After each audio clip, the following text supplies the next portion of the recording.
Okay. 4 is going to be out, and 6 is going to be out. So who is not here? I thought you were here. I'm not aware of anybody who wasn't here. I thought you were here. No. Springer. What do you mean?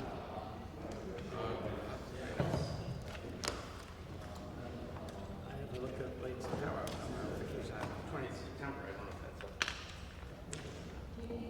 Oh, we got a quorum. We can get started. Anybody, Brian? Yes. Do we know that? I think just Springer. Just right here. So is Rory is here? As far as So Jeff should be here too. Yeah, Jeff's going to be recused on, obviously. Okay. Yes.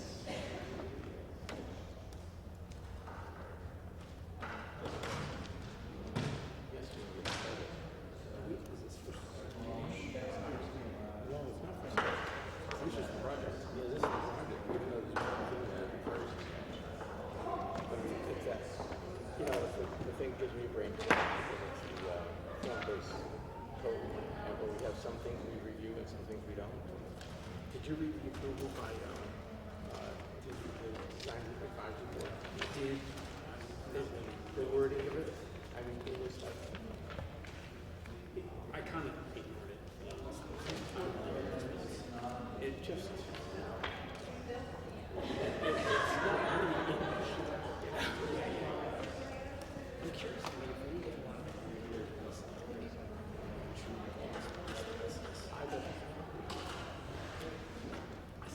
Rodgers.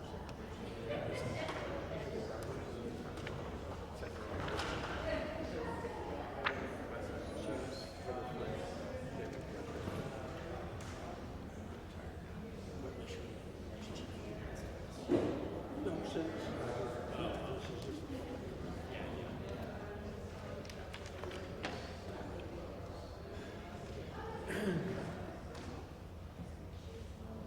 is channel 17 ready? Yes. We're ready. We're going to get started. Okay, this is the Development Review Board for Burlington for, what are we, August 20th.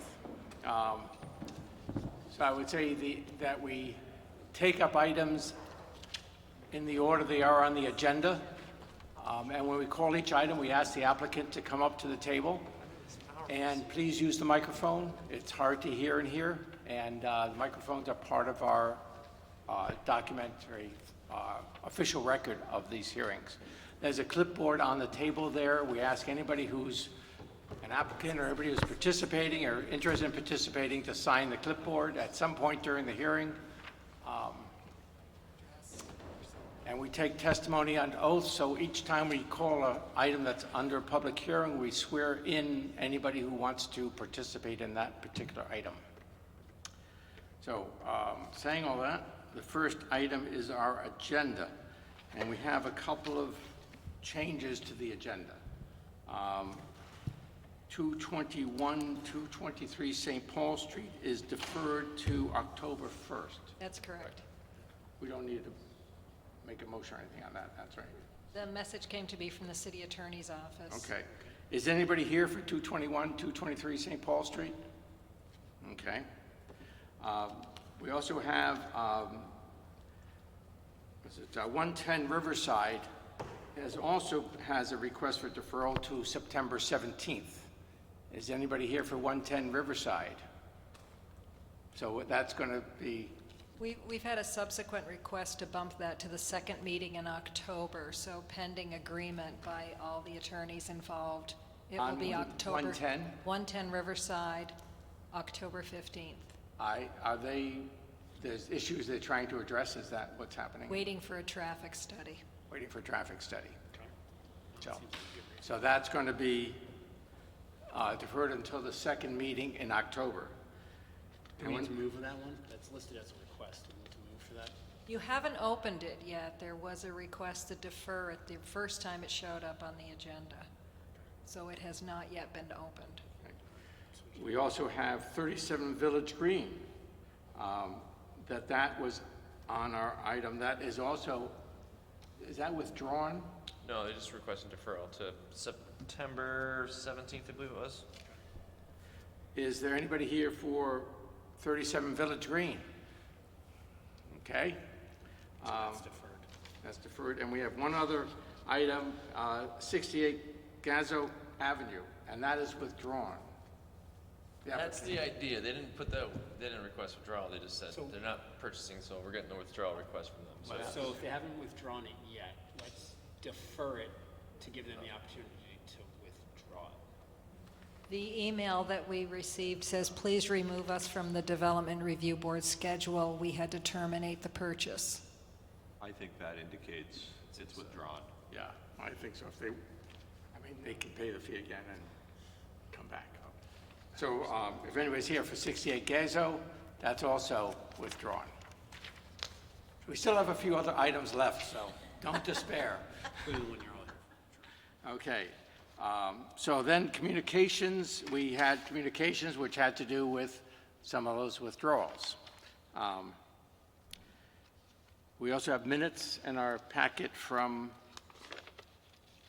August 6th, which if anybody has any corrections, please let me know. So then our next item on the agenda is the consent agenda, and that first item is 3090 North Avenue, Winooski Valley Park District. Is the applicant here? Do you want to come up to the table? And this is on the agenda for consent. Yes, And have you seen the staff report and their recommendations? absolutely, And you're okay with that? totally, yep. It's a nice project. I mean, Yes. what a wonderful thing. I'm sure it's rare that you consider buildings being taken away instead of being put in place. Well, I was biking by there this morning and looking over at it. It was quite beautiful. Does anybody on the board object to treating this as a consent item? Nope. Does anybody in the public object to treating this as a consent item? When is this going to happen? We got our final approval for FEMA funding, so the buildings have come down, and sometime in the next couple of months, and we'll be starting this fall and probably finishing up in the spring. So next spring we could be Yeah. out there. Yes. Okay. Can I have a motion on 3090 North Avenue? Sure, on 3090 North Avenue, I move that we approve the application and adopt staff's findings and recommendations. I'll second that. Any discussion? All in favor? Opposed? Thank you. Thank you. Good luck. So, I guess hopping right into it, the next item is 266 College Street, Hotel Y, or former Y. The applicant want to come up? Anybody else? So I guess the first thing I want to do is anybody who wants to participate in this item, please raise your right hand. And do you swear to tell the whole truth and pain and penalty of perjury? I do. Okay.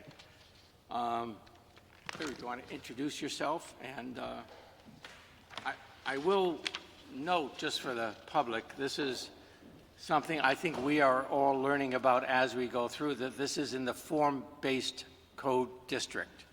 So the review is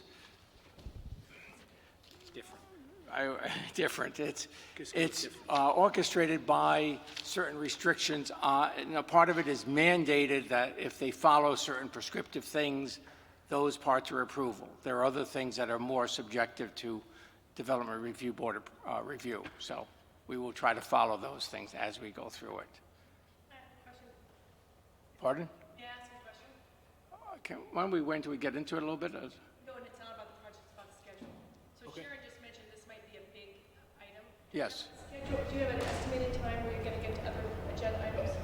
Are you Karen Nordstrom for 132 Spruce Street? That's right. Is there anyone else here on 132 Spruce Street? Okay, so that may take a while as well. I don't know how long this will take. It's a wonderful part of the public process. See it in action.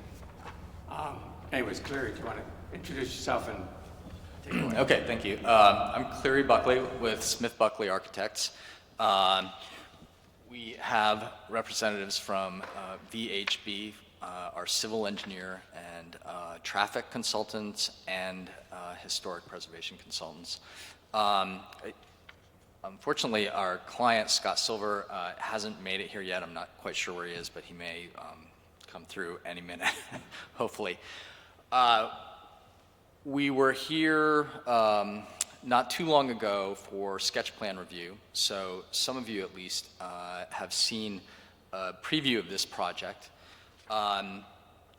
It hasn't changed dramatically since that presentation, although we did make some adjustments to the design to respond to comments that we got from the Design Advisory Board, and we have continued to work to try to make the project comply with all of the form district checklist requirements. So we've been working with Mary and Scott Guston to try to align the project with that and the goals of the city. There are a number of things that we are going to ask you to use your discretion to grant things that are allowed in the code.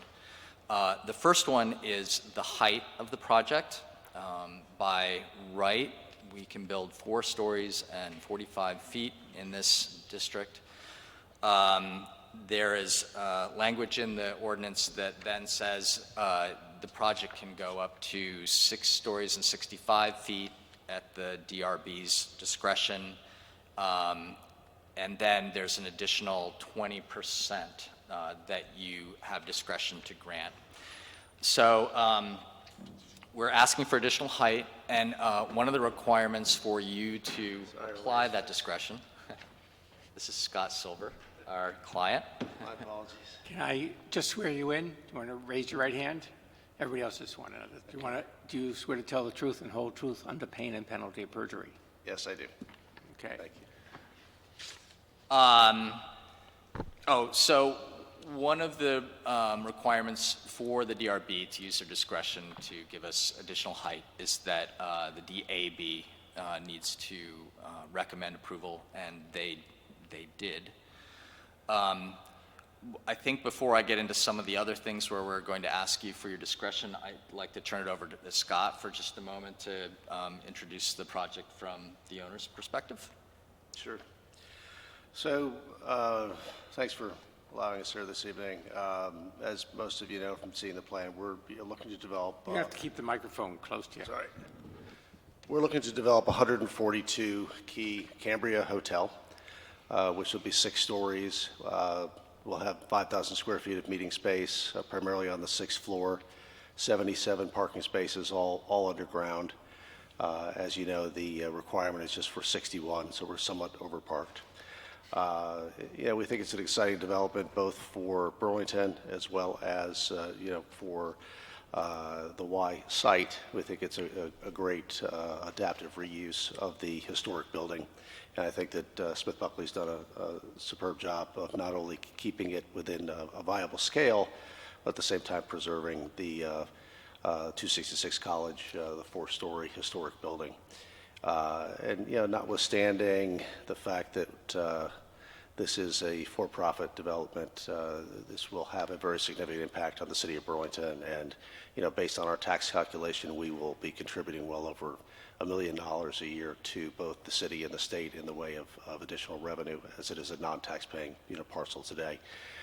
In terms of the viability of the project, it is very important to us to have the full 142 keys so that it can really function properly from both a operational standpoint, meeting space standpoint, and venue also. I think it was clear you probably mentioned that we were looking to have a restaurant and bar on the 6th floor, which would be, I think, very exciting for Burlington, something that I understand will be the only one in the state. And we're looking forward to capturing some of those lovely sunsets over Lake Champlain. Thank you. Thank you. Thanks. And it occurs to me that I kind of jumped into some of the things that we are asking for your help with, but it might make sense to give a quick overview, because I think not everyone here was present for sketch plan. And I also would say that was it's good to keep those things in mind, the specifics of where you are asking for things. I thought it was a good lead into, so I hope you will get back to that. I certainly will. Whoop.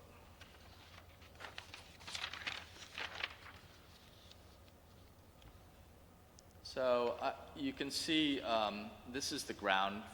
Let's see.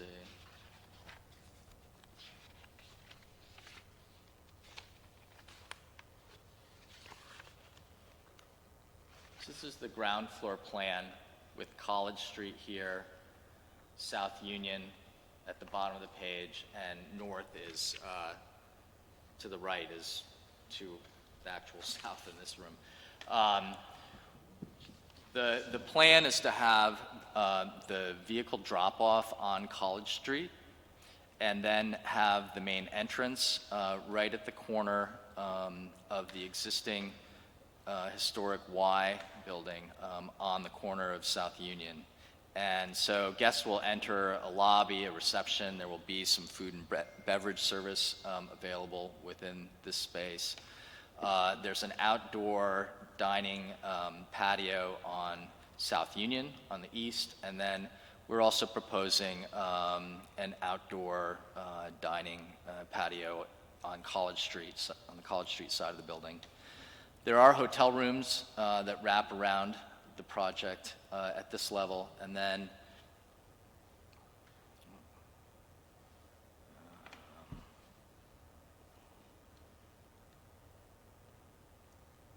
let's see. That's not what I wanted to do. Sorry.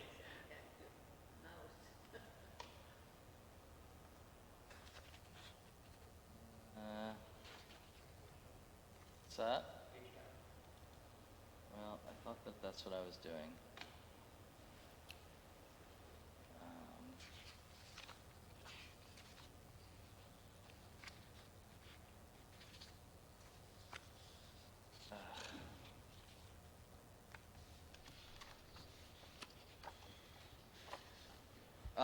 Well, I'm sorry. This is embarrassing.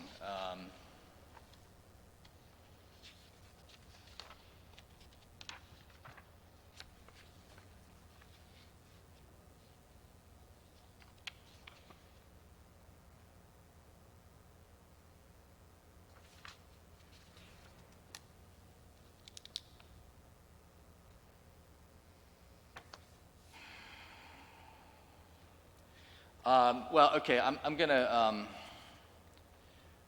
concede defeat on that for a moment. I think that you all have plans in your packet.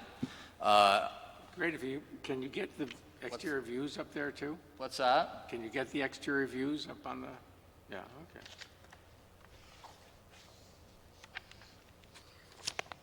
So I have the rendering.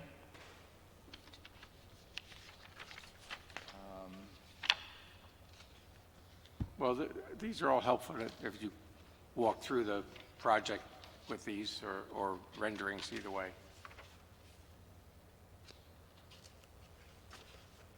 Let me see here.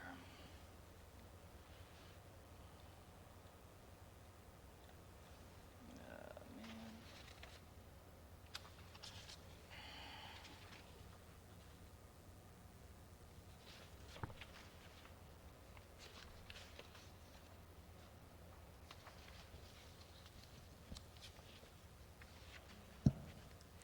I think I can tell you that in staff review, we, working with Cleary, have successfully worked through the checklists. The things that are outstanding are those things that are under the discretion of this board. There are 3 areas that the project is looking for particular discretion, and I can be very concise. They can ask first for the height to go from 45 to 65 feet. That's under DRB review. Anything up to 45 feet we could have reviewed administratively, but going up to 65 feet requires this board's review. The second area of discretion is alternative compliance, and they are seeking alternative compliance in 2 areas. One is additional height beyond 65 feet, and that is the 20% allowance that Cleary's made reference to. So that is noted in the Article 14 section at the end of your staff report. So the first discretion is up to 65. The second one is asking for alternative compliance, and they have to demonstrate a specific reasons meeting certain criteria that they need to go higher than 65. The third area of DRB discretionary review is floor-to-floor height on the first floor. In the form district codes, 14 feet is required floor-to-floor on the first floor. The project is providing 12 feet, 5 3/4 inches, I believe. And I'm sure that their project design team will want to go into further detail there. And lastly, the board is looking at major impact and conditional use review. Conditional use because there is a partial demolition of an historic building, and they are proposing outdoor dining within 100 feet of a residential area. There you go. Thank you, Mary. Thank you. So let's see. So I did manage somehow to get some plans. So on the second floor, you can see that we're keeping the historic gabled roof portion of the Y that's on the corner, and then building to the north.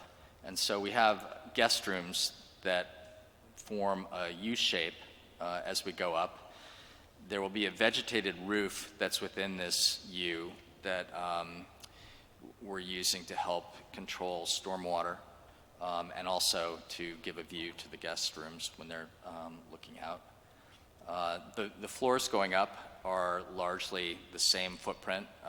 They change a little bit around the existing Y because it changes as it goes up.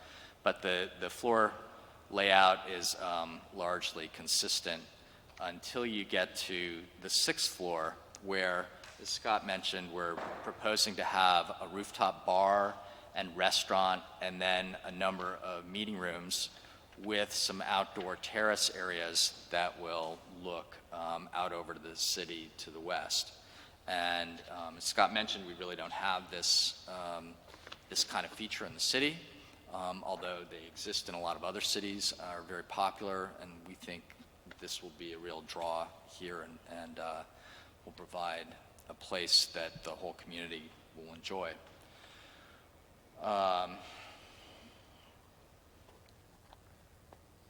So Mary mentioned the height, so I'm going to come back to that. 65 feet, well, first off, we're trying to align our floors with the existing YMCA floors. The current building has many level changes, which is one of the reasons that the Y has left it. We're proposing to remove a large part of the Y that has those level changes, but still our goal is to have floors that are even and don't have a lot of ramps and stairs. So we're planning to match the Y.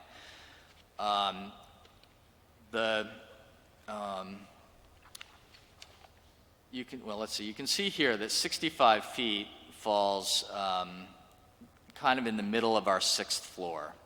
So the building steps back where my pointer is South Union Street.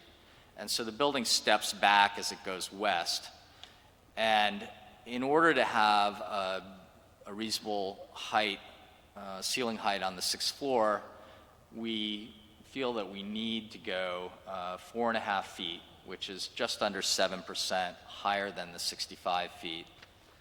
And then we would like to pop up an additional 3 feet on the very west side of the building. And this is so that the bar and the restaurant can have a little higher ceiling, a little more glass for the views. It'll give us some a little more flexibility to run HVAC equipment up there because those kind of uses have higher heating and cooling loads. There'll be kitchen equipment. The rendering has this modeled, but it's so far back that you can't see that bump from any public view, Can you or point, any of the street public views, rather. can you point out the ridge of the existing building on that? On this, Yeah. let's see, I think it's probably Okay. easiest to show it Yeah. here. Whoop.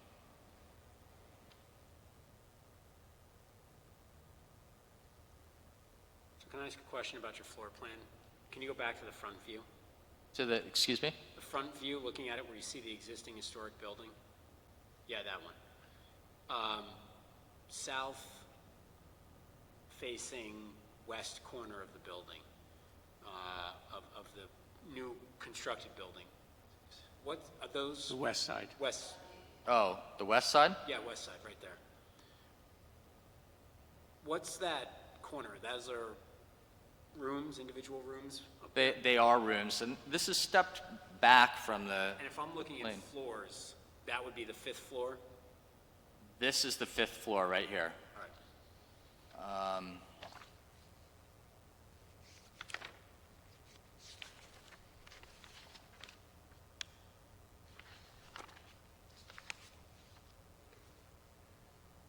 So that's the That's the 5th floor. spot right there.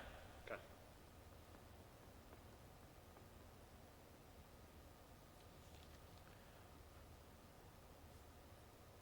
So you can see here that the proposal is to have the drop-off here on College Street. And we think this is the right place for a lot of reasons, but some of them are that College Street is two-way, and it's the street that's connected with Church Street. It's a more commercial feeling street and a wider street. South Union is one way and has a bike lane, and so we really felt like having the drop-off here made a lot of sense. The entrance and exit from our underground parking is here, so people can drop off and then go down and park. You can see that this part of the project, it has guest rooms, but we've held it back to try to respect the historic part of the project. Do those planting bump outs, do they come out beyond the existing sidewalk, or is that? They do, but not beyond the parking. They're within the zone of the current parking. And So that's city-owned, or will be city-owned, maintained? yes, yep. And it bumps out at the corner as well, which we'll see as the rendering moves up. And this is something that we think is very consistent with the Great Streets and Plan BTV walk bike. It doesn't reduce the drive lane at all, but it reduces the crossing distance for pedestrians. It's one of the things that, like the planters, and I'm sure you've seen it around town, there have been different interventions that seek to make the pedestrian crossings shorter. So we think that this is good and consistent with what the city's trying to do to make things more pedestrian friendly. And then, so this is the main entry after people drop off. The current Y has an entrance here up some steps, but it's too small. It's really not appropriate for a hotel where people are trying to get in with luggage and lots of people coming and going. So the proposal is to open up this face of the existing building, have our main entrance into there. So the idea is that people will make a left if they're coming, because it's one way on South Union, the only way to get there is either down College or from South Union, they'll make a left, park their car, unload, and then go around the corner to that door? Yes, they will unload here, and then it's not very far, but they'll, I mean, I know how come far up. it's just, Is there going to be anything? I just wouldn't do that. Excuse me? I just doubt I would do that. That's what I'm struggling with. And that's a one-lane road there. So the concern is that, you get a bunch of people unloading their cars on a snowy winter night at 4:30 PM. Right in front of the entrance. Right. You mean right here? Yeah. Yeah. Uber drop-offs and things like that.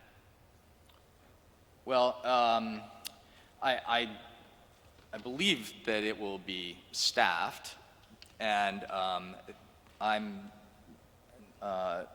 sure that we will be coming back for signage as well, and there's been some talk about possibly having a monument sign or something that further directs people to the drop-off.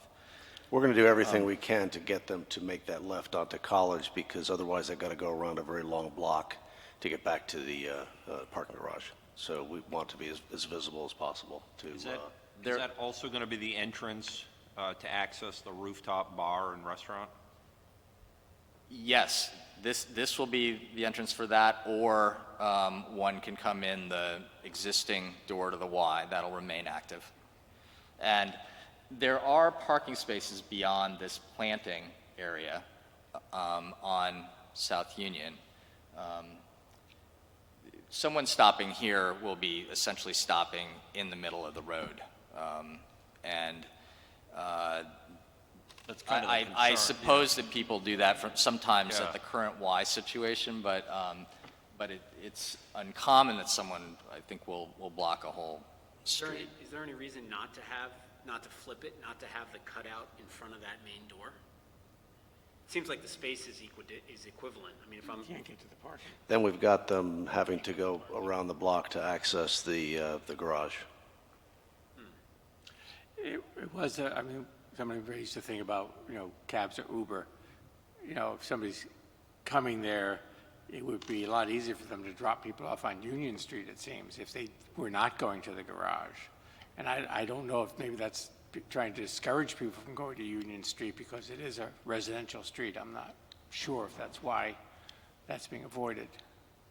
Well, it's a border street, but it is one way, and It's one certainly way, but people negotiate one-way streets, but it will push more traffic into the residential district, or get people looping around. Isn't it going to back up traffic at that four-way intersection though? As a car parks right there, then you've got three other vehicles, presumably rush hour traffic, other times. It's going to back the whole area up if there isn't clear markings on where vehicles should be pulling over to access. And I understand you're going to come back for I think there will signage. be clear markings, but we have a traffic study, which maybe it makes sense for Jen to speak about that. But one thing I'll note is that the current use at this corner in the morning drop-off time and the evening drop-off time is really intense. That particularly the child care programs that the Y is running generate a huge demand for parking and pickup and drop-off at this location right now. And our projection is that the hotel demand will actually be much more spread out throughout the day, and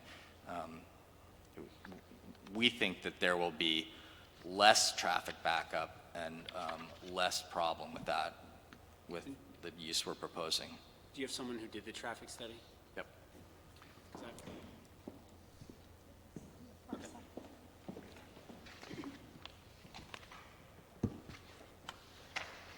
Good evening. I'm Jen Conley. I'm from VHB, and we conducted the traffic study. Just to try to address this comment, there's two different items that are relevant to here. One, obviously, we know that anywhere in the city, if someone wants to drop off in a space they're not supposed to, They will. That is very, very difficult to regulate, obviously. There are people double parking all over. However, in this case, whether it is an Uber, a Lyft, a taxi cab, typically the passenger is sitting on the opposite side than the driver and would be getting out onto the sidewalk, and this situation, drop-off situation is set up for that. And so that certainly is one thing to note. Unless there's a couple, right? True. I mean, there certainly, there could be more than one. I'm not here to tell you that it is not possible that someone might pull up there, but as has already been stated, instead of it being cars there or potentially, we've all seen the vehicle who kind of double parks and people can sneak around them. With this bump out, they would really be in the travel lane. It would be very difficult for people to maneuver around that person, so there certainly would be the pressure if someone were to pull up there. But the point is definitely true that for the people who are coming in their own car to be able to pull in and immediately pull into the parking garage, it is the most efficient movement. That combined with the drop-off scenario where the typical drop-off is kind of diagonally behind the driver and not directly behind the driver, led to this proposed layout. Was there discussions with DPW as to parking restrictions on Union Street or College Street relative to these areas that we're looking at? There was actually the only real parking discussion that I was a part of, and the site engineer is here with me as well and can weigh in on any other parking discussions. But one of the things that we were asked to look at is the use of the handicapped space out front and the possibility of relocating that handicapped space. But that was really the only discussion. That was really their concern in regards to the number of parking spaces and where they were provided. They did not raise a critique to us about the drop-off. So I'm looking at the traffic study, and it looks like on College Street that the primary accidents appear to be side swipes, and I'm just a little concerned that with the way that this is, if we've got more traffic being pressured into moving this direction because that's where the entrance is, how are we not exacerbating the likelihood of increased side swipes? Well, the locations that had the real heavy side swipes and the critical factor for accidents, because they were above the average crash rate, were not at this location. This was actually one of the locations, and DPW did, and their peer review consultant did review that for us and confirmed with us that at none of the locations that are at a critical level of crashes are we adding any traffic at those locations. But I do understand your concern, and that concern ends up, those side swipes are at a lot of locations where someone is attempting to take a left and is queuing and waiting to take the left, and somebody does try to pass around them. So I do understand the concern. At this location, it isn't a high crash location, and it isn't as much of a concern. And along those lines, or similar, on the bicycle safety, because you talked about people trying to go around, so I assume there's not enough space for somebody to try to pull into the bicycle lane and then try to go around the other way, one. And then two, going down College Street, have you talked at all with the city about how to mitigate potentially, because it's a major bike thoroughfare, how to mitigate somebody pulling into the drop-off without noticing bicycles to there? That actually is a good point that was not raised during the review. That wasn't something that we specifically looked at as far as visibility for bikes. And so I don't have an answer for you on that. I'm sorry, I thought the traffic study was in our packet, and I was trying to remember. Does it include traffic generated by the sixth floor restaurant and bar? It does. So the land use code, the Institute of Transportation Engineers provides us with data to estimate land uses, a number of them. And in this case, for a hotel, they specifically identify including restaurant and bar space in the hotels that they surveyed. So all of the data points that were used to come up with the rates that I used did include hotels that had bars and restaurants. Is that public bars and restaurants, or like the one at the hotel on Main Street heading south, the Hilton Garden Inn? Because this land use has so many data points, I would believe that it has both public and potentially private, but I think publicly offered bars, the bars tend to be publicly offered in most hotels, and so I believe a number of those include the publicly offered ones. Thanks. If you weren't able to read the whole traffic study, if you were able to, I give you a gold medal. I don't believe I included the appendix, which was in the hundreds of pages, so I didn't think you'd get to that. Pro 10 traffic sim. That's right. Exactly. So I'm very grateful that the consultant is present. I did receive an email from our transportation engineer at DPW. This came just before the hearing tonight. I can summarize in saying, we agree that the project is not anticipated to cause unreasonable congestion or unsafe conditions on the adjacent roadway network. So that is the one sentence that concurs with VHB's memorandum dated today. And I'd be happy to share that with you before Before you deliberation. get rid of that slide, Clary, What's that? before you get rid of that slide, okay, one other issue that slide points up, which was in the staff report, has to do with the treatment of the historic building at the corner. And this is probably an opportunity to address that as well, since that's the original brick form there, and you're cladding it, and there was some discussion in the staff report about that relative to historic issues. Yeah. The approach that we're proposing is to actually add a cladding over the existing brick structure. This helps to identify the entrance, we think. It also gives it a slightly more contemporary feel, and we think helps to draw people to that spot. Let's see.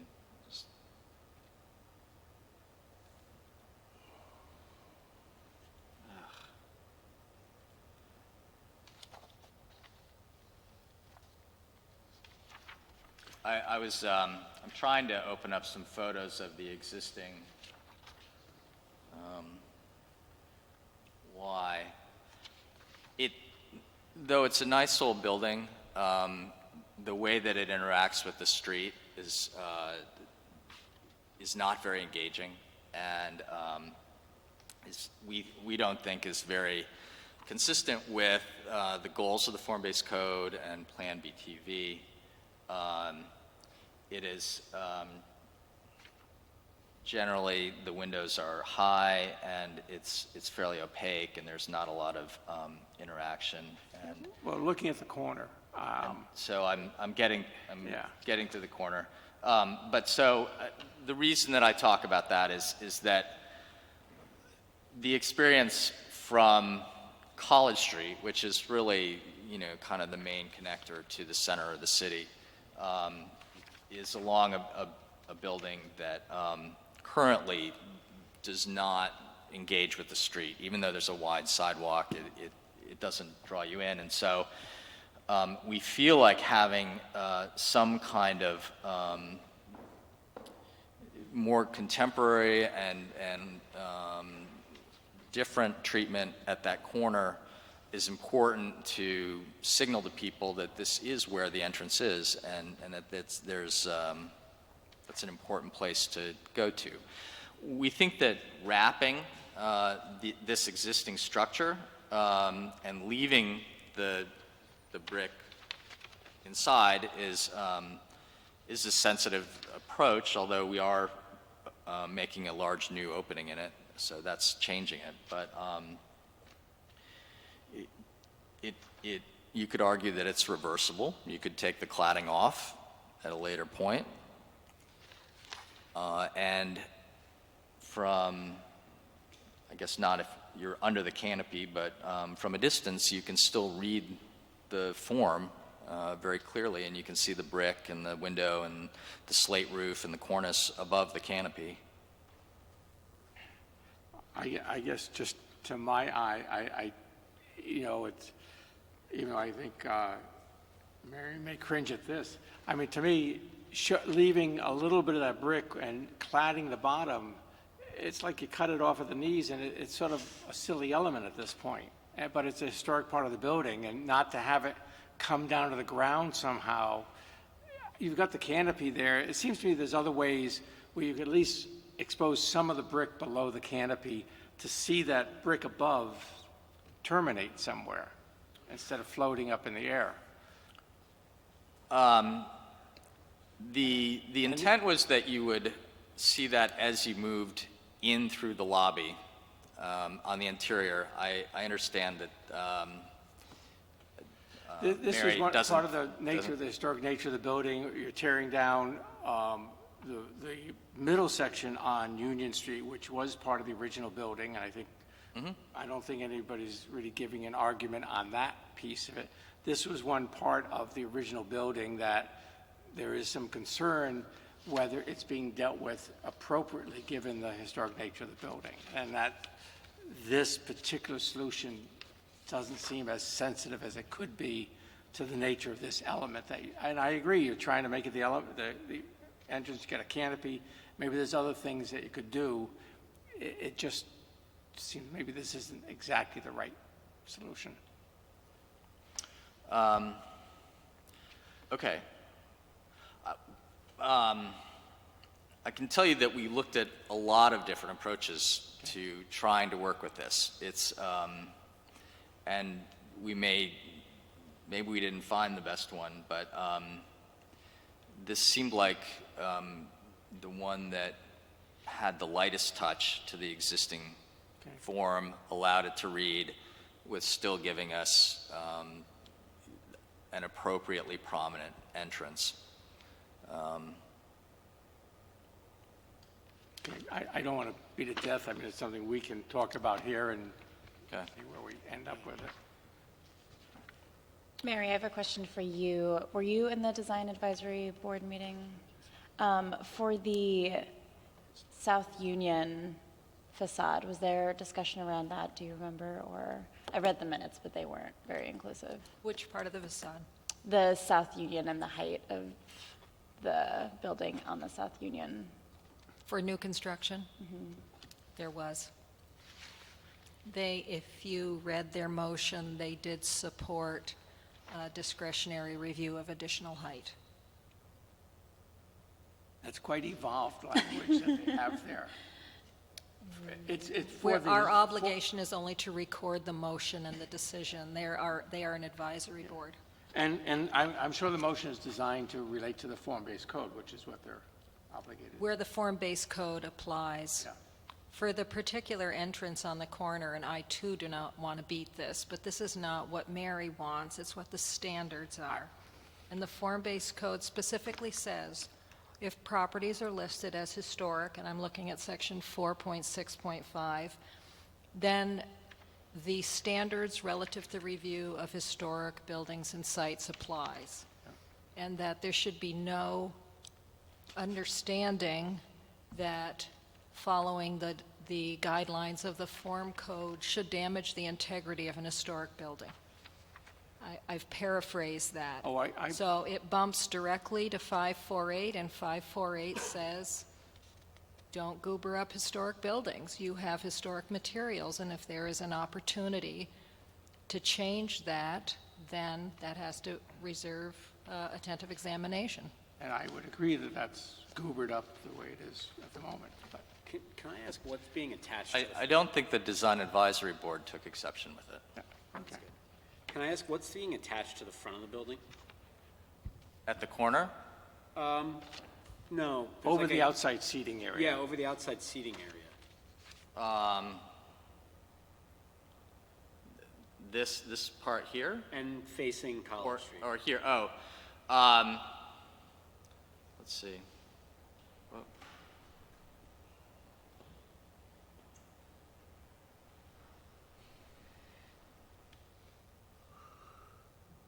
There's a well-documented problem with snow and ice coming off the roof in this location.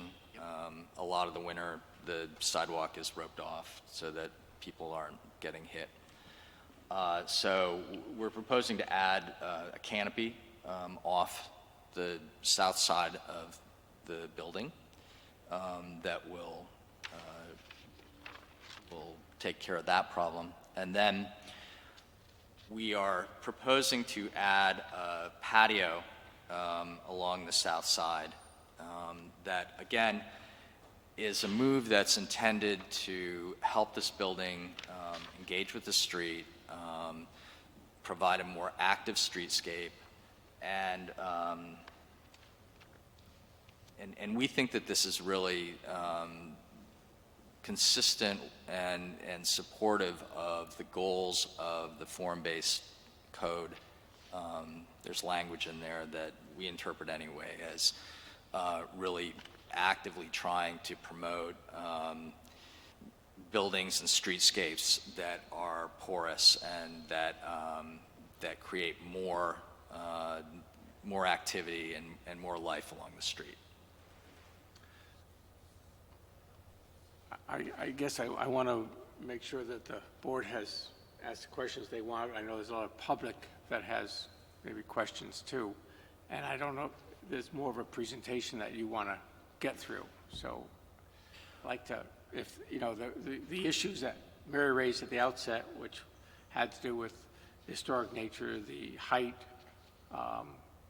which I think the story elevation of the first floor, that seems relatively straightforward, given the nature of the existing building.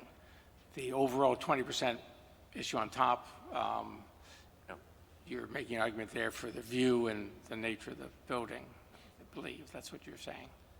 So getting back to the height, I think that this view helps illustrate how the building is stepping back. This is the just under 7% over 65 feet, and the part that pops up 3 more feet is, you can't see it from here.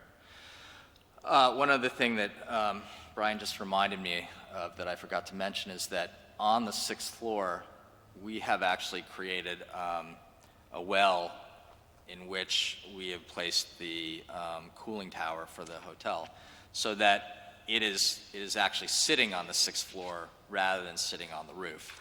And you can see that there's louvers here, that's where that would be.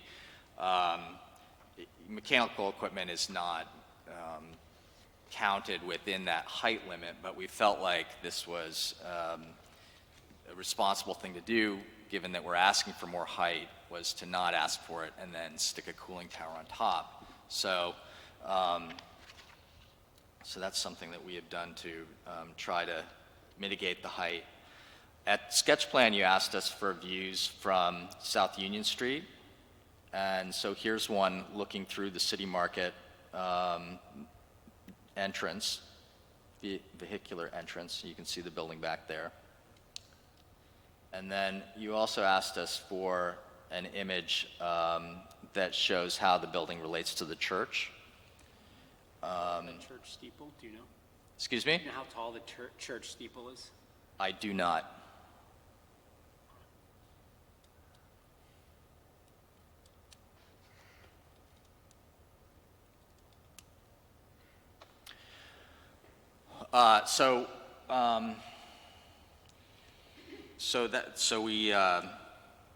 We'd like you to give us some relief on the height. That's one thing. The next thing is the ground floor to floor height. The ordinance calls for 14 feet. The existing Y, first floor to floor 1 to floor 2 height is 12 foot. I think it's actually 7.5, but it's less than 14 feet. We would love to have a taller ceiling in our lobby, in all honesty, but we are working with an existing structure, and that's why we're asking for the relief on that. And the ordinance does give you the authority to grant that. And then what was the last? I guess there's the issue on the corner of the entrance, and whether I don't feel like cladding that corner and leaving the structure within is goobering it up, but I understand there's some difference of opinion. Sure, there's more questions to come to. At this point, before we open up to the public? Yeah. Are you okay? Anything else you're going to have a chance to come back. So Sure. I just thought the public may have things that they raised too. Anything you want to say before we do that? And get a chance. So I'm assuming there's people here who would like to make a comment. Just come on up and introduce yourself and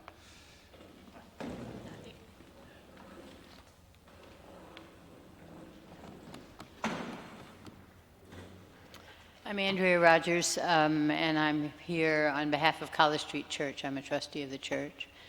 I must say I've had trouble trying to comprehend this code, and the things have changed all along. Every time I study it, there's something different. So, but I've written something up and express our concerns. Whether you hear them or they have any effect, I don't know. But thank you for allowing me to speak. The College Street Church, as you know, is directly opposite the YMCA building, proposed to become the Cambria Hotel. I'm raising concerns about scale, which incorporates the requested height variance for the building and added number of rooms being proposed, and the impact of the occupancy on the neighborhood. I'm raising concerns about safety, particularly in the area of the parking lot entrance and egress. And I'd like to speak to the treatment of the historic property as well as the proposed change in landscaping. So let's start with scale. At the NPA, the room number was presented as 110, though the notes don't say that. I took notes myself. But I did understand shortly thereafter that it's now in the 140s. And I guess you're not currently requesting it to go any higher than 144, but those numbers, I guess, do relate to the height request, which is to go from 45 to 65, and then further up another to 72 or 75, I'm not quite sure. But a number of studies have been done seeming to imply the downtown can easily absorb the new traffic. But our experience is clearly that the area is already at capacity, and while the hotel would be replacing the Y is just moving half a block up the street, so they're still here, basically. So this isn't, this isn't a no-impact building. When we say capacity, we mean parking and traffic. As a church, we provide a certain amount of parking. We have our lot, the evening and weekend use of the law firm on South Union. We use as many spaces as are available by the library, but parking has been a growing challenge, particularly for our seniors and our young families, exacerbated by the growing number of brunch goers and marathons. We realize the garage is planned and that it meets the required formula for parking spots. And I learned today that there is a plan for valet parking if the need exceeds that. So perhaps my point has less impact. But when you add the number of rooms, the conference areas, the employees, and rooftop bar and restaurant designed to attract more than the hotel's guests, there will no doubt be some stress on the neighborhood, including the daycare center. We have a daycare center, which is actually still part of the Y. Our churchgoers and attendees at concerts, weddings, and funerals, primarily on the weekends, but that's substantial. The garage entrance and exit location raises serious safety concerns. It's directly opposite our driveway, which is daily the drop-off site for a sizable daycare center located in the basement. Getting out of the driveway is taking your life in your hands. Due to the difficult sight lines up the hill, bicycles, oncoming traffic, turning traffic coming down, as well as the bus stop and library traffic joining the street going up. It's a weekday challenge and it's a weekend challenge. And the same issues present themselves for our Sunday services. This adds to the other challenges we already face to provide adequate handicapped parking and drop-off. which is, as has been mentioned, on South Union Street, it's an extremely difficult problem because the handicapped people have to get out in the middle of the street, and there are bollards on the other side to protect the bicycle lane, which I'm told are going to go back in. So there's no way to go around the person that's being dropped off in the middle of the street. So I certainly understand the decision to put the drop-off on College Street, but I do think that, you know, the area is more stressed than has been acknowledged in the parking study.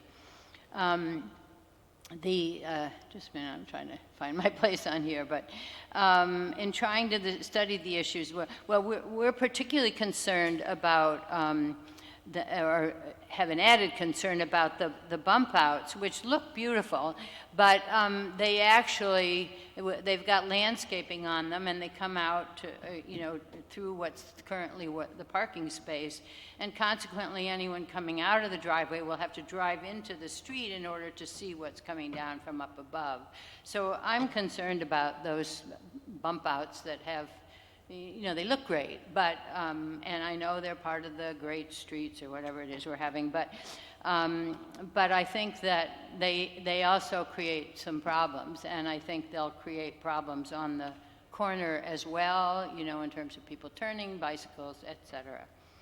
And I think that's probably more about the city than the developer, but in trying to study this issue, we are exploring whether the city would allow us to exit our parking lot through Memorial Auditorium driveway, along with the library, and we hope maybe they'll consider an improvement to the uphill sight lines.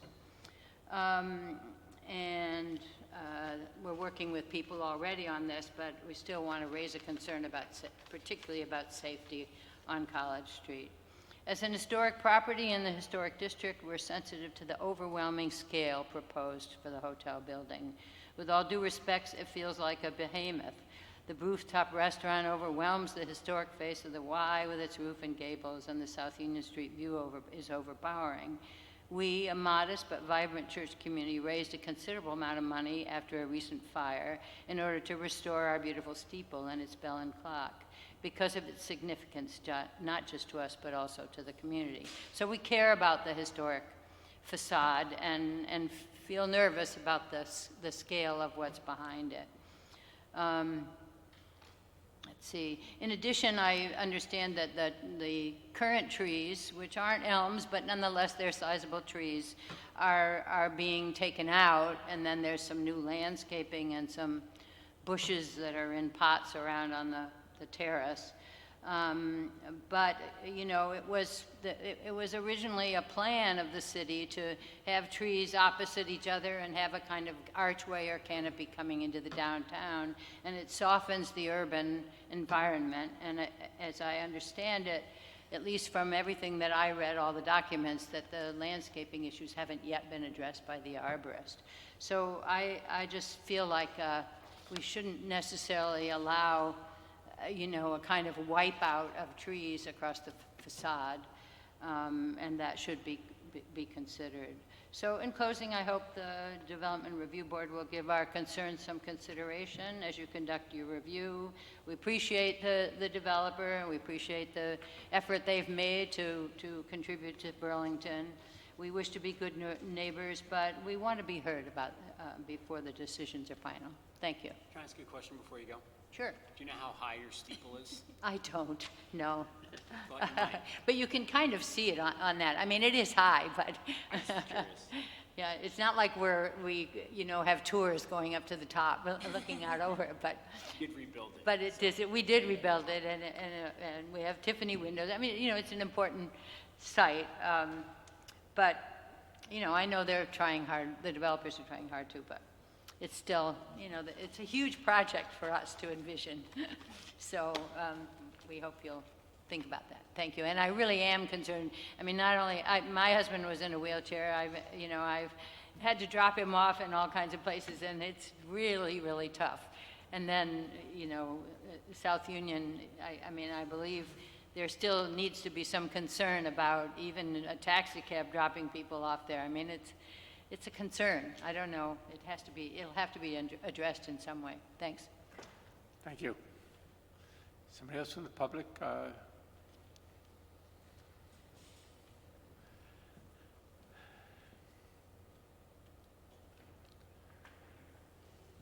Hi, good afternoon. I'm Sharon Busher. I'm a city councilor from Ward 1, and this is not in my ward. But Councilor Roof, who does represent this ward, and I met with members of the church and the developer earlier today to talk about some of the very issues that you've raised and have been raised by Andrea. So I'm not speaking for Councilor Roof, I'm speaking for myself. And so my primary concern has to do with the bump outs and College Street as a route to the waterfront and the College Street shuttle. And I use that road all the time. And those of you who use it know there's parking on both sides. If there is a bus and a car, sometimes with parking on both sides, the bus and the car, it's tight, and oftentimes people pause and let the bus go by before they move forward. So I'm really concerned about I'm concerned about our city asking the developer to apply the Great Streets criteria to College Street, which is not the width of Main Street. And the fact that I'm really concerned about the bump outs. I'm concerned about the fact that College Street is access to our library. I really don't see how this is going to work.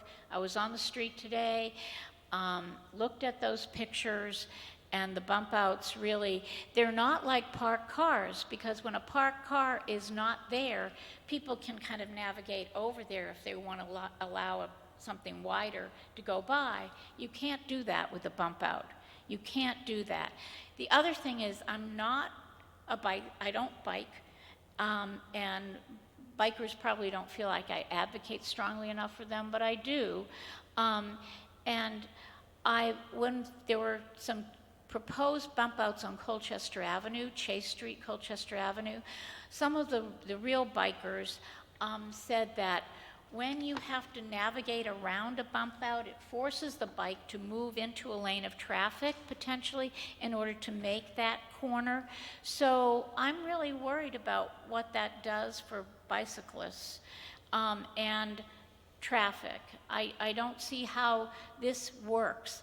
I'm a pedestrian, but I do believe that the distance between those two intersections from one curb to the other, you can navigate it. I don't think you need to make it that much shorter.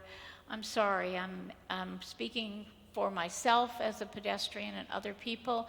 I think people do stop and allow people to go. So that's one issue. The second issue is that when they came to make the presentation to begin with, I really didn't understand why the entrance wasn't on Union Street as opposed to College. And I still don't understand the drop-off. So people say a number of things that are competing. They'll say that, well, in today's world, most people don't drive to a hotel, they take a cab.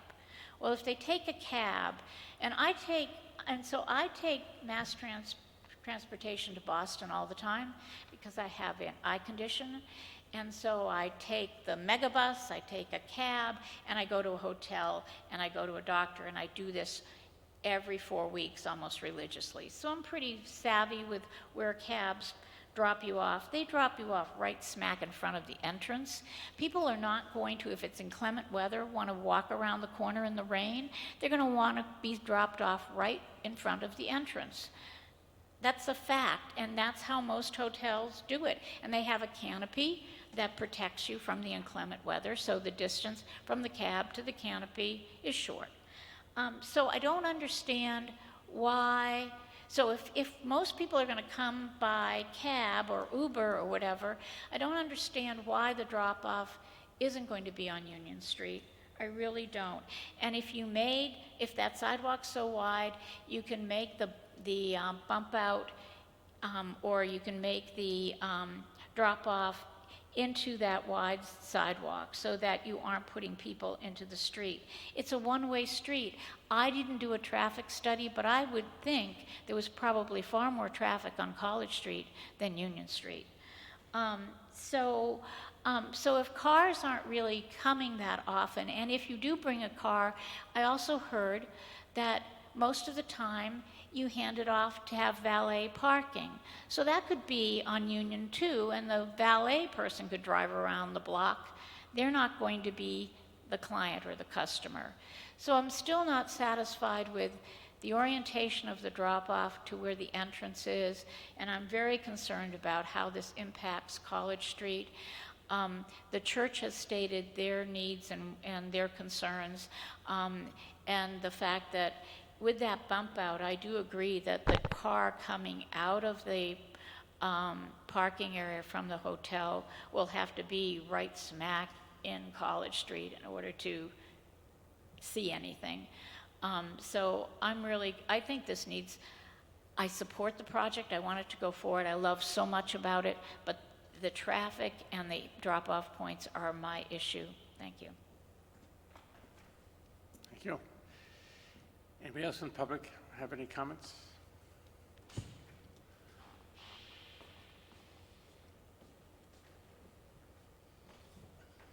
Hi, I'm Tim O'Brien. I'm a owner of 260 College Street, which is adjacent to the project. I guess for what they presented so far, which I think is a beautiful project, I just want to say it up front. My only question is, by allowing the height, are you setting a precedent for the rest of the block to be able to have higher buildings? And I guess, that would be that's my only question at this point. I think it would be hard to extrapolate from this project to other sites on the block directly. I mean, it would be a case-by-case thing. Pardon me? It'd be a case-by-case situation, and most of them won't have the scale of site that this project has. Right, I understand. But I guess at this point, that's my only question. Thank you. Thank you. Does anybody else from the public want to come up? No. While you're doing that, Mary, I have a question. And with all the conversation about great streets, that is somewhat outside of our realm as being within the right-of-way. Is that? Boy, I'm really the thundercloud tonight at the picnic, aren't I? I'm not sure. Almost all of that conversation is outside your review. You have some review relative to your comfort level with circulation and certainly the adequacy of parking. But there is a great deal that's involved in this complex plan that's in the public right-of-way. The applicant and their design team will be obligated to go through that process of getting encroachment allowances through, that will ultimately go through City Council. And we do have to consider traffic impacts under 3.5.6, right? B, through the conditional use criteria and the performance standards of major. Correct. That's correct. The concern we had relative to street plantings and review by the city arborist, I do have communication. There has been communication between the applicant team and the arborist. So I'm aware that's happening, but the DRB does not have purview in the right-of-way. And the review of the finalization of the footprint within the right-of-way, you say that goes before the City Council. That does not involve a hearing by the Public Works Commission or anything like that. Since some of it will involve parking standards, drop-off areas, it's entirely orchestrated by the Department of Public Works. If it needs to go to the commission, that would be at their direction. But the encroachment allowances are City Council review and authority. So there may be another opportunity to make comments at that point. But the particular, so what I'm hearing is that in terms of our review, talking about where drop-offs happen in terms of circulation, that's something that's within what we're reviewing and discussing. The exact shape of the bump outs and things like that are somewhat beyond our scope. Not that we won't make comments, but it's... I mean, certainly it's important to see the entire project, the scope, so we can understand those design solutions, but you can't really look at the design without those elements. So if the applicant wants to come up, there were a couple of other particular issues that maybe you could, if you want to come back up and touch on, is that one of them had to do with bike parking and whether you're going to be making an application for that to happen within the public right-of-way. I think that was one of the staff comments. That there's also some discussion about the hours for the outside dining or on Union Street as being in a residential neighborhood. These were also staff comments that were looking for response.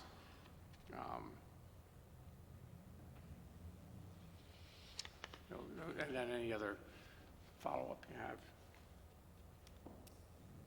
In terms of the hours for you're talking about the patio on the College Street side? It's really the Union Street side, which is relative to residential area.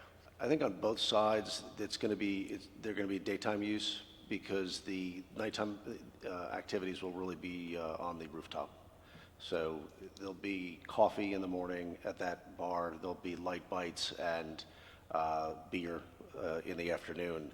But essentially, the lobby will then end up winding down, and the activities will move upstairs. So it's not going to be a 2 a.m. situation. I think that was the concern. Thank you. And you show bike parking on Union Street at the north end of the project. Is that, it shows up in some renderings. I'm not sure it's really in, it's hard to tell. It is shown on your site plan too. Yeah, we're proposing to have some bike parking in the garage. There's a requirement for long-term bike parking and short-term. And we'll have the long-term in the garage, which we think is an excellent place for it. It's out of the weather. We propose to put the short-term bike parking here. We need 14 spaces, and we can fit them here. On the site plan, it's a little bit different.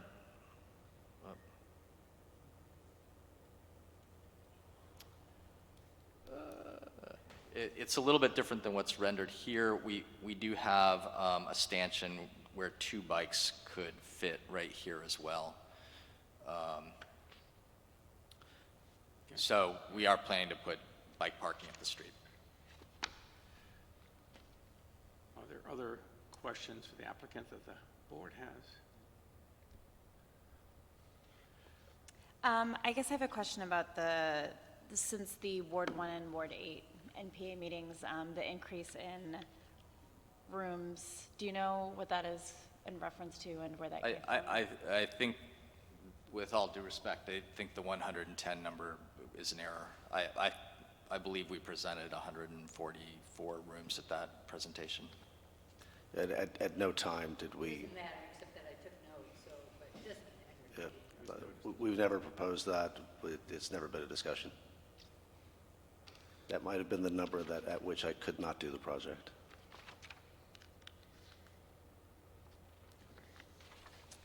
I guess I don't really have any more questions then. I want to say I'm really excited about the College Street facade. I think it looks very nice. I think it's, great use of a historical building, plus the 6-story lookout looks absolutely great.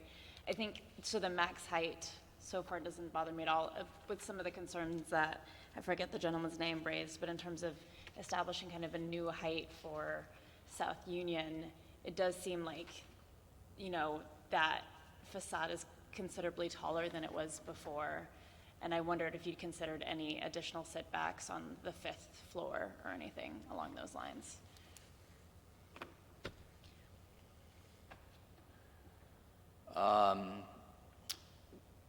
Well, actually, we did have some setbacks between 4 and 5.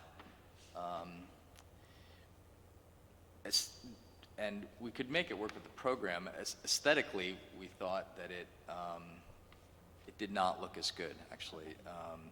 It looked more choppy, and we have some expressions of some sort of vertical elements within this horizontal structure that we thought helped aesthetically. So, yeah. Just to be clear, is 72.5 feet the height that you're really requesting? Or there were 2 steps up on the top there? And is that the upper level, or is that the first one? Do you want to? I'm sorry. Yeah, I'm wondering about the 72.5 feet, whether that's the upper one or whether that, because you mentioned a step happening at the west side of the top floor. And I just want to make sure we're looking at the right number. So let me just go to the roof plan for a moment. So it's here, and for the non-architects, these diagonals are just showing roof pitches to drains. This is the historic roof below. South Union is here. This is that brick form at the northeast corner, then the 5th floor, then the edge of the 6th floor roof. Yeah. This is the well where the cooling tower is set down into the roof. And then this area right here is 3 feet higher, which happens to match the elevator override bump out. So it's this portion right back here. That's at 72.5. That's what I'm asking. Height of that. Yeah, okay. So that is, so that's 65 plus, so that would be 72.5 feet. Yes, correct. 65 plus 7.6. Yep. Okay. I just want to make sure we had the right number here. Correct. Please make sure you're looking at the revised section, because the original section that was submitted in the application packet had a few numbers that were off, so a revised one was provided. I just want to see if there's any other comments that we needed to address here.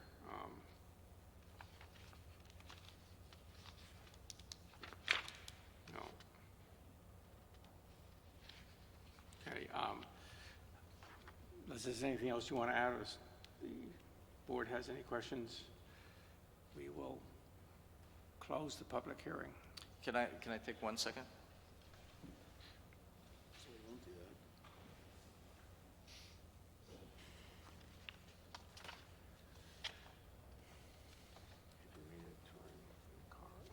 Thank you.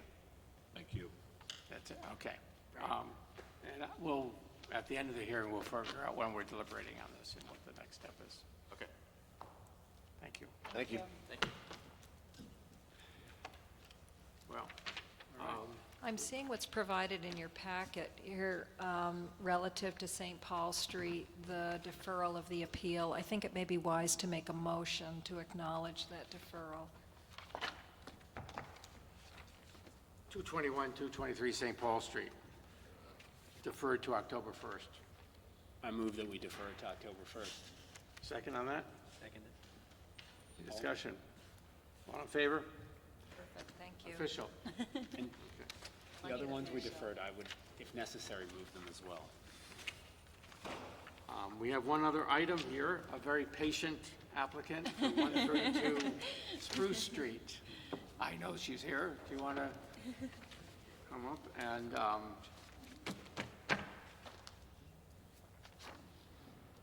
I don't know if anybody else is here for 132 Spruce Street? Yes. Any in the public for 132 Spruce? Do you want to raise your right hand?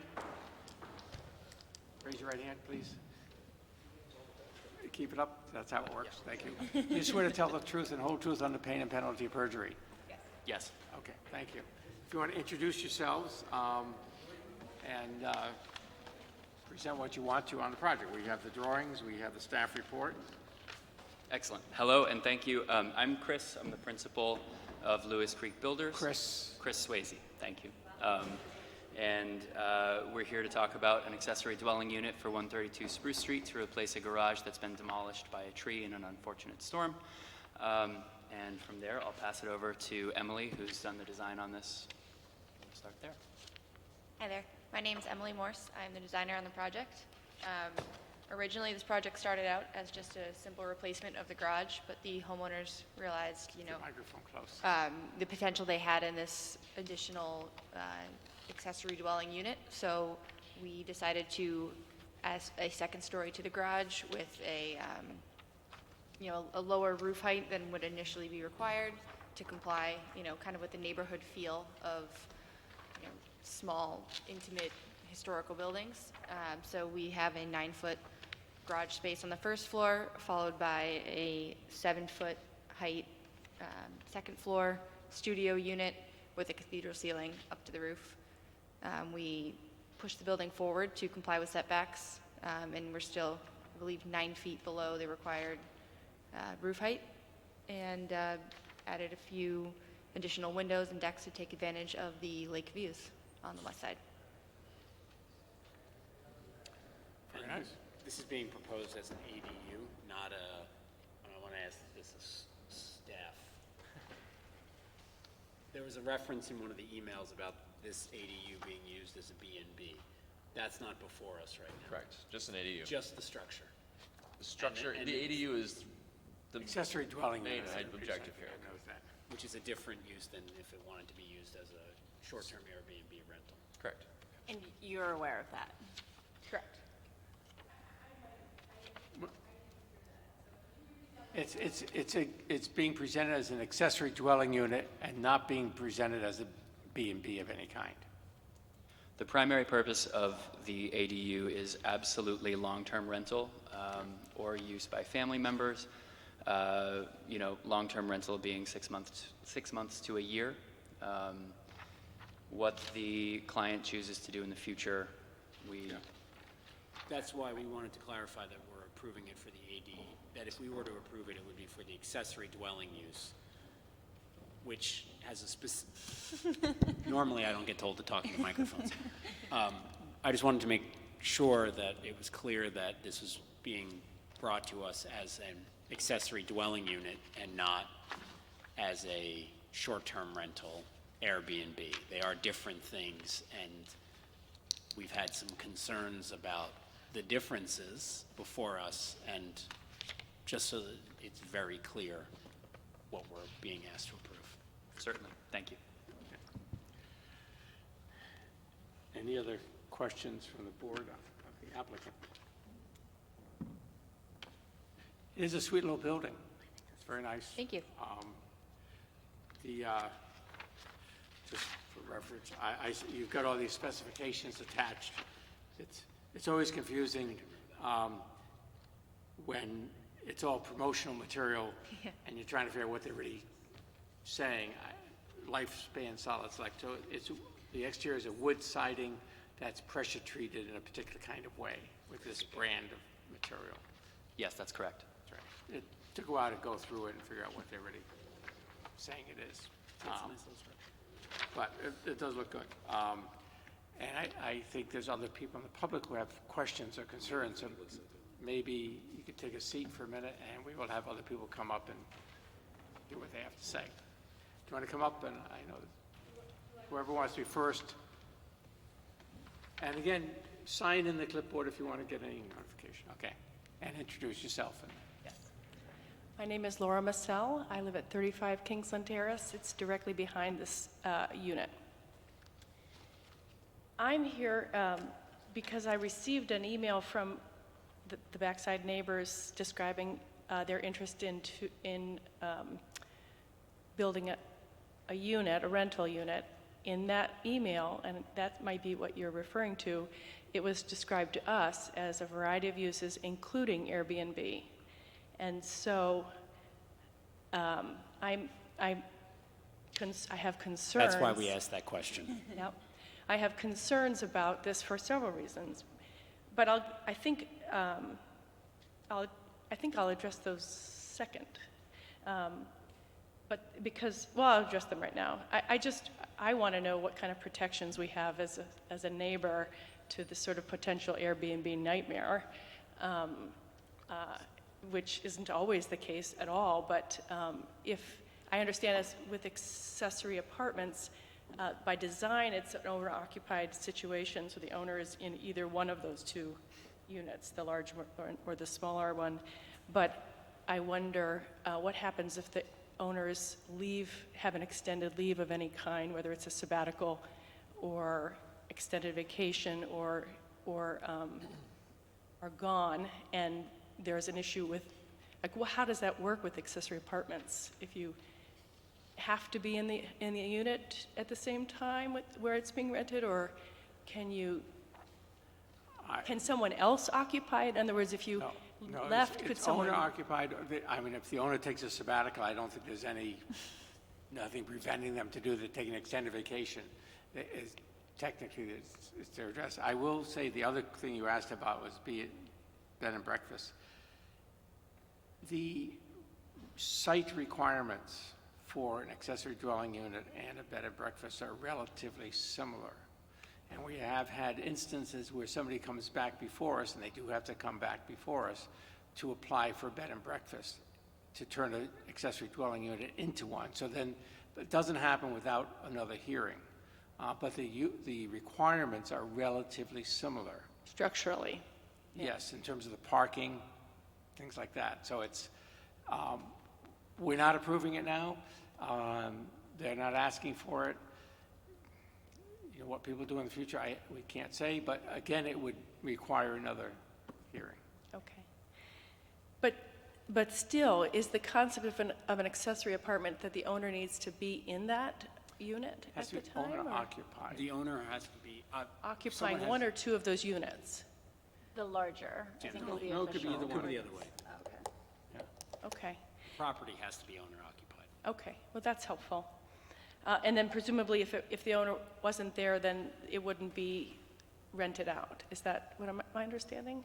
Isn't there? Well, yeah, what do you mean by not there? Do you mean? So if they're not occupying the property for whatever reason, then does the apartment cease to be able to be rented during that period? You're asking a question maybe beyond us, but if somebody decided to take a 6-month around-the-world cruise, that would not void the accessory dwelling unit.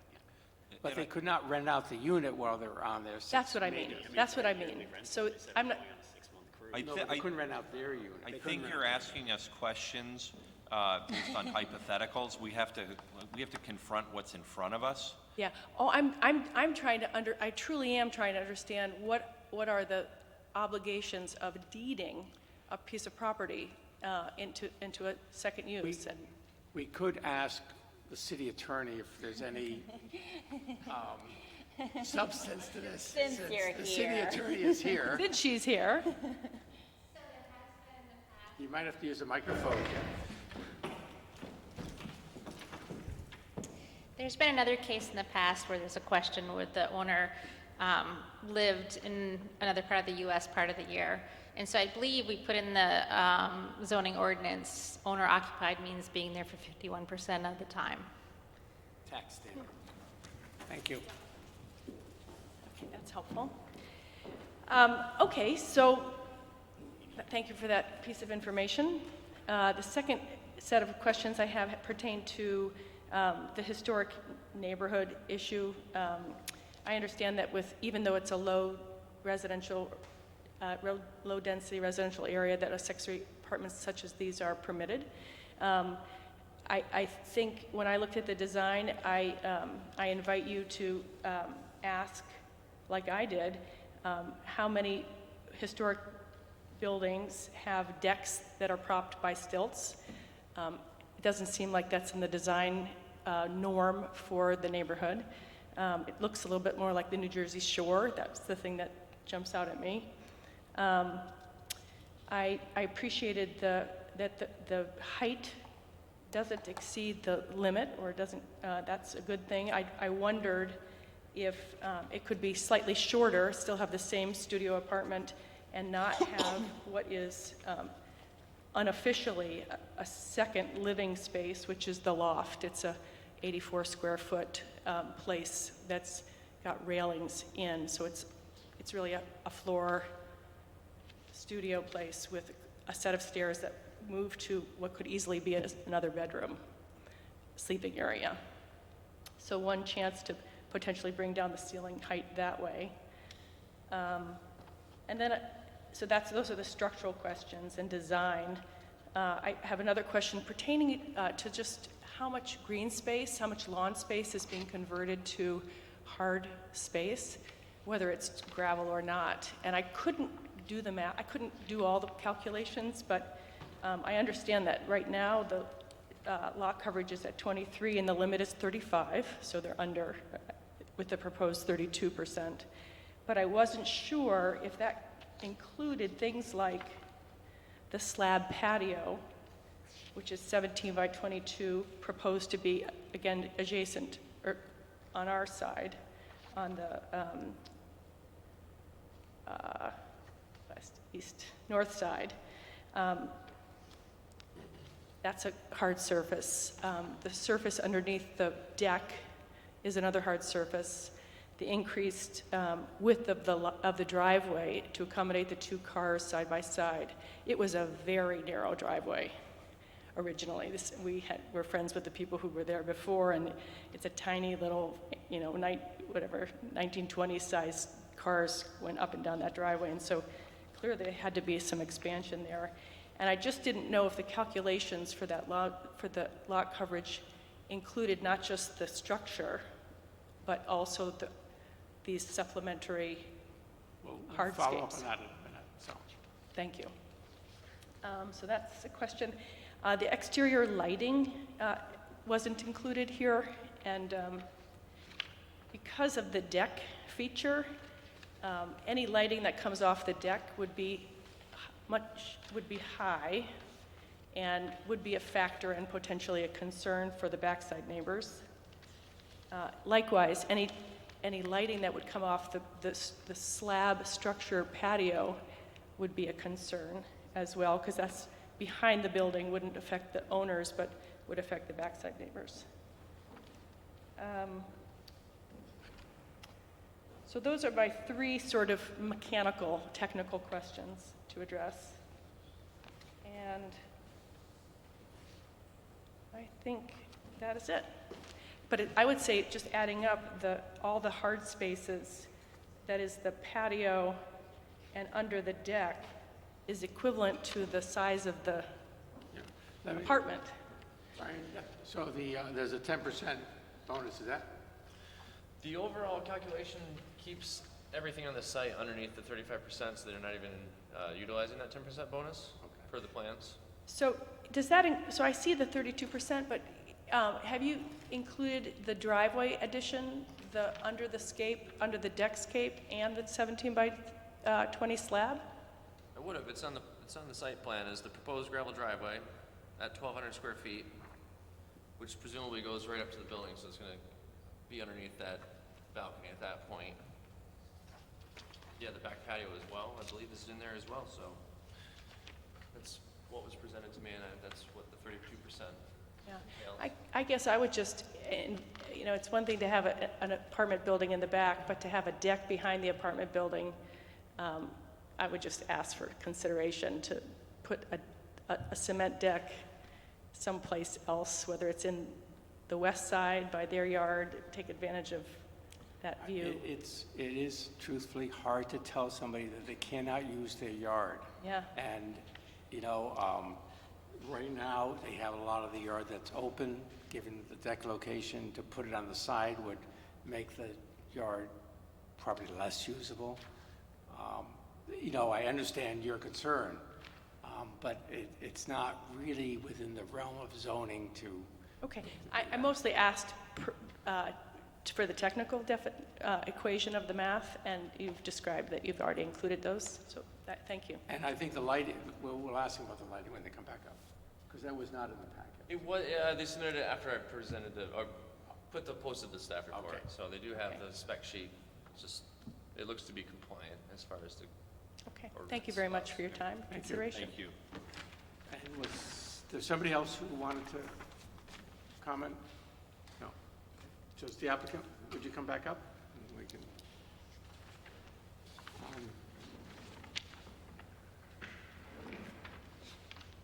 I have a question. There's no external lighting on the outdoor deck? Is that correct? Thank you. There's no external lighting on the outdoor deck? On the second-story outdoor deck? There is a wall-mounted sconce on the outdoor deck. Wall-mounted sconce. Just for compliance with code right outside the door. Do we have a lighting spec for that? I have a copy if you want one too. and there's a code requirement for lighting to be next to a door, so that's required to be there.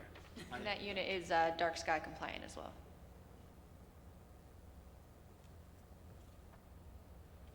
And there were other lights too, weren't there? There's lights. Just by each door, there's those similar lights, and I noticed there was, I feel like there's a gooseneck styled. The original plans had shown a gooseneck over the side access door to the garage, but we're proposing that that's the same as all the others. Okay.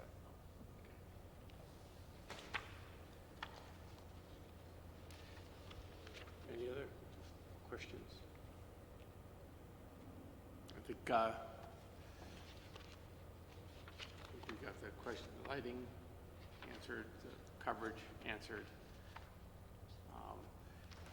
patio location. I guess the only other thing I would ask is, there's no landscaping being proposed as part of this project? Not specifically. Part of our erosion plan is to use some of the sediment we removed from excavating to grade the land into the yard, so it's a little more of a holistic landscaping plan, but no specific landscaping proposed currently. Nothing beyond a final grade and seed of the property. Are there trees next to the existing garage that are, I guess, no. The ones existing I'm sorry, there's trees on the side. Are there trees coming down for this? The only tree that would have been in the way is the one that fell and crushed the former garage. Oh. How convenient. I agree. Okay, and all the other trees are staying. They're mostly on the, what is that, the east side of the property? There is a line of trees, I guess, that's on the east side, but none of them are within our way. Other questions? Anything else you want to add? Okay, we'll close the public hearing. Thank you. Thank you. Thanks for your patience, everybody, on persevering. We have no other items on the agenda? Nope. We're adjourned.